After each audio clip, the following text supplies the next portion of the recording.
بالله من الشيطان الرجيم بسم الله الرحمن الرحيم Listen to some of the most powerful words in human history. الحمد لله رب العالمين They are the engine driving one of the world's fastest growing religions.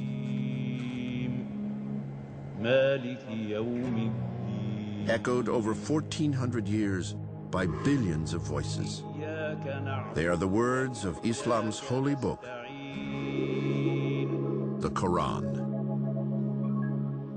Muslims believe that the Quran is something that was revealed by God directly to the Prophet of Islam.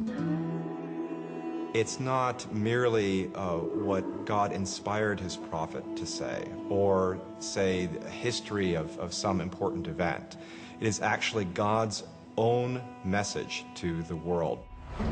In Arabic, Quran translates as the recitation. The scripture is meant to be spoken aloud.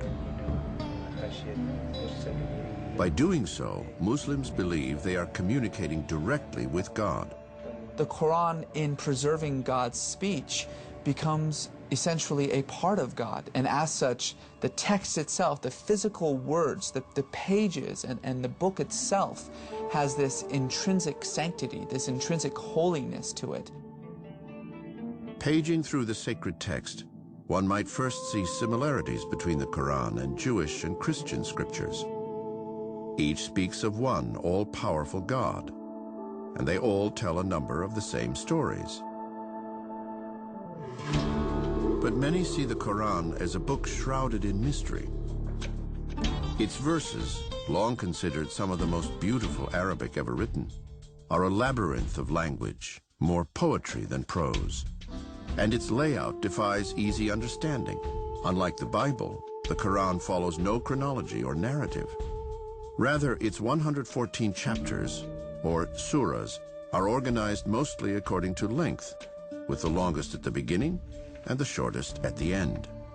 There's this almost what we would describe in modern times as a kind of stream of consciousness style to it. There's a kind of mysteriousness. The curious reader in reading the text just is left wondering.